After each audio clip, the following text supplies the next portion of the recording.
નમસ્કાર વિદ્યાર્થી મિત્રો, હું આપ સૌનું હાર્દિક સ્વાગત કરું છું મારી યુટ્યુબ ચેનલમાં, જેનું નામ છે જીટીયુ સ્ટુડન્ટ્સ. તો મિત્રો, એટ ધી એન્ડ તમારું જે ધૈર્ય હતું, બરાબર, તો આજે જે છે એ તમારા ધૈર્યનો અંત થયો છે. એનો મતલબ એવો છે કે ડીડીસીટી એક્ઝામના રિલેટેડ સિલેબસ જે છે, ભલે તમે એન્જિનિયરિંગ બેકગ્રાઉન્ડમાંથી છો કે પછી ફાર્મસીના બેકગ્રાઉન્ડમાંથી છો, તો તમારું સિલેબસ જે છે એટ ધી એન્ડ જાહેર થઈ ગયો છે, બરાબર.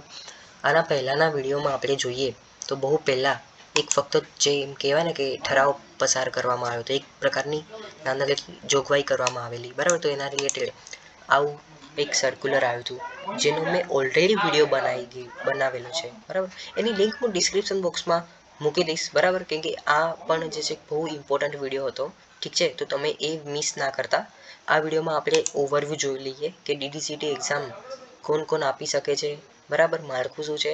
એના પછીના વિડીયોમાં આપણે જે એન્જિનિયરિંગ બેકગ્રાઉન્ડના રિલેટેડ છે છોકરાઓ, બરાબર, તો એનું સિલેબસ શું હશે, બરાબર, કેમ કે ઓલરેડી આનું સિલેબસ આજની તારીખમાં ડિક્લેર થઈ ગયો છે. એના પછી આપણે એક પર્સનલ વિડીયો મૂકીશ કે જે ફાર્મસી સ્ટુડન્ટ્સ જે છે, તો એમનો સિલેબસ શું હશે, બરાબર. તો આજના વિડીયોમાં આપણે શું કવર કરશું, તો નોર્મલ એક બેકગ્રાઉન્ડ કવર કરીશું કે ડીડીસીટી પરીક્ષા કઈ રીતે લેવાશે, શું લેવાશે. તો આ પણ વિડીયો જે છે બહુ ઇમ્પોર્ટન્ટ છે, તો તમે પ્લીઝ વોચ કરજો. અને જો તમે ડિપ્લોમાથી ડિગ્રી જવા માંગો છો, તમારા કોઈ મિત્ર છે, તો પ્લીઝ આની મેં એક પ્લેલિસ્ટ બનાવી દઉં છું, બરાબર, કે જેટલા બી મેં વિડીયો અત્યાર સુધી બનેલા છે, બરાબર, તો એ બધા તમને હેલ્પ થાય, બરાબર. એક આખી નવી પ્લેલિસ્ટ બનાવી દઈશ અને એ પ્લેલિસ્ટ તમે તમારા મિત્રો સાથે પણ શેર કરી દેજો, બરાબર. તો મિત્રો, એટ ધી એન્ડ આપણે એસીપીસીની અંદર જે છે આ એક પ્રકારનું સર્ક્યુલર આવી ગયું છે, બરાબર.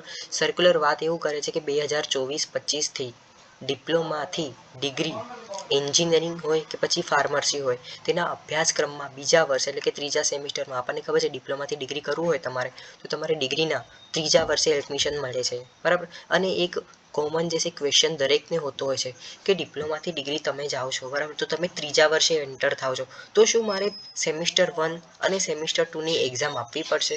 તો જો મિત્રો, એવી એક્ઝામ આપવામાં આવતી નથી, બરાબર, તો એનું ટેન્શન ના લેતા, બરાબર.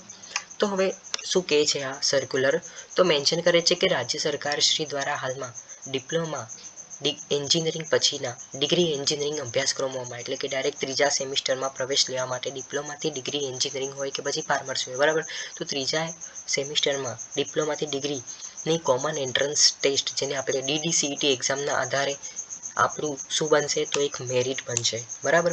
તો એની જોગવાઈ 23 ઓગસ્ટ 2023ના રોજ જે છે કરવામાં આવેલી હતી, બરાબર. જો તો આ એક પ્રકારનું જોગવાઈ છે, કાં તો પછી તમે એને ઠરાવ કહી શકો, બરાબર. જો 23 ઓગસ્ટ 2023 પણ લખ્યું છે, તો આના રિલેટેડ મેં ઓલરેડી વિડીયો બનાવ્યો હતો, બરાબર. લિંક એની ડિસ્ક્રિપ્શન બોક્સમાં હું મૂકી દઈશ, બરાબર, જોઈ લેજો એક વખત. તો જેના અન્વયે શૈક્ષણિક વર્ષ 2024-25થી પ્રવેશ માટે લાયકાત ધરાવતા ઉમેદવારોને મેરિટ માટે ડિપ્લોમાથી ડિગ્રી કોમન એન્ટ્રન્સ ટેસ્ટ એટલે કે ડીડીસીટીના આધારે પ્રવેશ ફાળવવામાં આવશે, જેની નોંધ દરેક વિદ્યાર્થીઓએ લેવી, બરાબર. તો ડીડીસીટી પરીક્ષાની નોડલ એજન્સી શું છે, તો કે ડીડીસીટી પરીક્ષાના સરળ સંચાલન માટે ગુજરાત ટેકનોલોજીકલ યુનિવર્સિટી એક નોડલ એજન્સી તરીકે કામગીરી કરશે, બરાબર. એટલે કે આ ડીડીસીટી એક્ઝામ કોના અંડરમાં થશે, તો ગુજરાત ટેકનોલોજીકલ યુનિવર્સિટી આપણા ગટ્ટુભાઈના અંડર થશે, બરાબર. ઉપર સોરી ઉક્ત પરીક્ષા માટેનું રજિસ્ટ્રેશન તમારે કેવું કરવાનું રહેશે, ઓનલાઈન કરવાનું રહેશે, બરાબર મિત્રો. અને તેનું પરિણામ પણ જે છે એ ડીડીસીટી રેન્ક તમને મળશે, તો એ પણ જે છે તમારે ઓનલાઈન, જેમ તમે ડિપ્લોમાની પ્રોસિજર કરતા હતા, બરાબર, તો એવી જ રીતે આની પણ પ્રોસિજર રહેશે, બરાબર.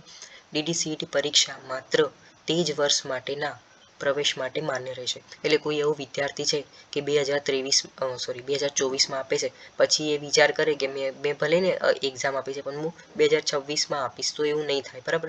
તમે જે વર્ષે ડીડીસીટીની એક્ઝામ આપો છો, એ જ વર્ષે એનો રેન્ક જે છે એ માન્ય ગણાશે, બરાબર. પછી ડીડીસીટીની પરીક્ષાની ફી જે છે 250 રૂપિયા રહેશે, બરાબર. તો પ્રવેશ કાર્યવાહી માટેની ફી જે છે એ અલગથી રહેશે, એટલે કે તમારી એડમિશન ફી જે છે એ અલગ રહેશે, બરાબર. પછી આગળ કહે છે કે ડીડીસીટીની પરીક્ષા રાજ્યમાં વિવિધ સેન્ટર ખાતે ઓફલાઈન પેપર બેઝ ટેસ્ટ એટલે કે તમારું એમસીક્યુ રહેશે, બરાબર. પછી એઆઈસીટીઈના પ્રવર્તમાન નિયમો અન્વયે કોઈપણ વિદ્યાશાખાના ડિપ્લોમા ઇજનેરી ધરાવતા ઉમેદવાર ડિગ્રી એન્જિનિયરિંગની કોઈપણ વિદ્યાશાખામાં પ્રવેશ મેળવી શકશે. કોઈ એવો વિદ્યાર્થી છે કે જે મિકેનિકલ એન્જિનિયરિંગમાંથી એને ડિપ્લોમા કર્યું છે, બરાબર, પછી એને ઇલેક્ટ્રિકલ એન્જિનિયરિંગમાં જવું છે તો એવું પણ ચાલશે, કરી શકે છે એવું, બરાબર. DDCET પરીક્ષાનું માળખું શું છે? તો જુઓ, DDCETની પરીક્ષા ક્યારે લેવાશે? તો 2024ના ફેબ્રુઆરી મહિનામાં જે છે લેવાશે, બરાબર. તો સોરી મિત્રો, તો દરેક સાચા જવાબ માટે એને 2 માર્ક આપવામાં આવશે અને ખોટા જવાબ કે પછી એકથી વધુ પ્રયાસ એ મેં ઓલરેડી તમને ડિસ્કસ કરી લીધેલું છે, બરાબર. તો એનો પ્રીવિયસ વાળો વિડીયો જે છે લિંક ડિસ્ક્રિપ્શનમાં મૂકી દો છો, એ જોઈ લેજો, બરાબર. આના રિલેટેડ મેં ડિટેલ વિડીયો બનાવ્યો હતો, બરાબર. તેમજ પ્રયાસ ન કરેલ માટે 0 માર્ક ગણવામાં આવશે, બરાબર. નેગેટિવ માર્કિંગ છે, બરાબર. તો પ્રવેશ 2024-25 માટે DDCETનો સિલેબસ અને સેમ્પલ પ્રશ્ન બેંક ટૂંક સમયમાં પ્રવેશ સમિતિની વેબસાઇટ પર મૂકવામાં આવશે. બાય મીન્સ કે આયરો સિલેબસ, બરાબર. પછી કહે છે કે પરીક્ષાનું માળખું શું છે? તો મેં ઓલરેડી આગળના વિડીયોમાં ડિસ્કસ કરી લઈશ, બરાબર મિત્રો. એન્જિનિયરિંગ એન્ડ ટેકનોલોજીમાંથી તમારે 200 માર્કનું રહેશે અને એવી રીતે તમારે એનો 2 સેગમેન્ટ પડશે, બરાબર. પહેલું segment basic of science and engineering હશે અને બીજામાં મેથેમેટિક્સ અને સોફ્ટ સ્કિલ રહેશે. બંનેના 100 માર્ક રહેશે. એવી રીતે 200 માર્કનું પેપર રહેશે અને 150 એટલે કે 2.5 કલાક એટલે કે 2.5 અવર્સનો ટાઈમ રહેશે, બરાબર. તો DDCET પરીક્ષા માટેની લાયકાત કોણ આમાં એપ્લાય કરી શકે છે? તો ડિપ્લોમાથી ડિગ્રી એન્જિનિયરિંગ હોય કે પછી ફાર્મસી માટે પ્રવેશ લાયકાત સરકારશ્રીના હાલના પ્રવર્તમાન નિયમો અનુસાર જ રહેશે, બરાબર.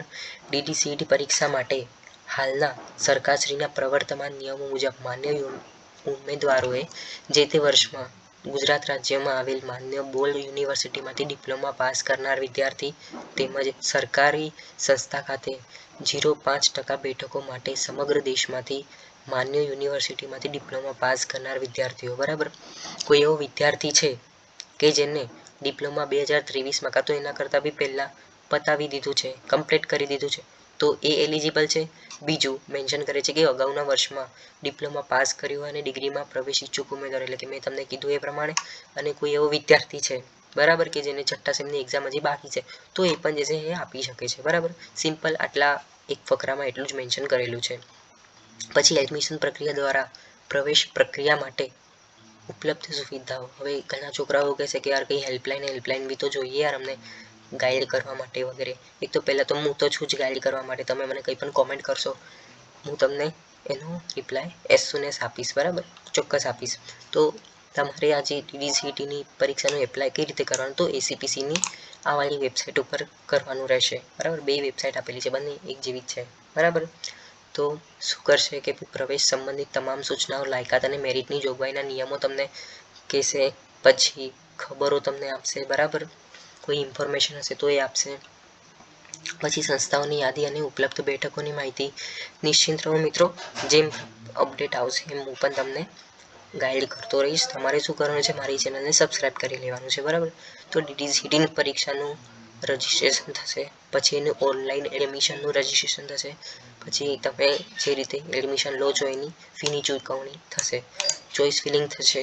પછી એ પ્રકારેનું જેમ આગળ આવતું જશે હું તમને કહેતો જઈશ, બરાબર.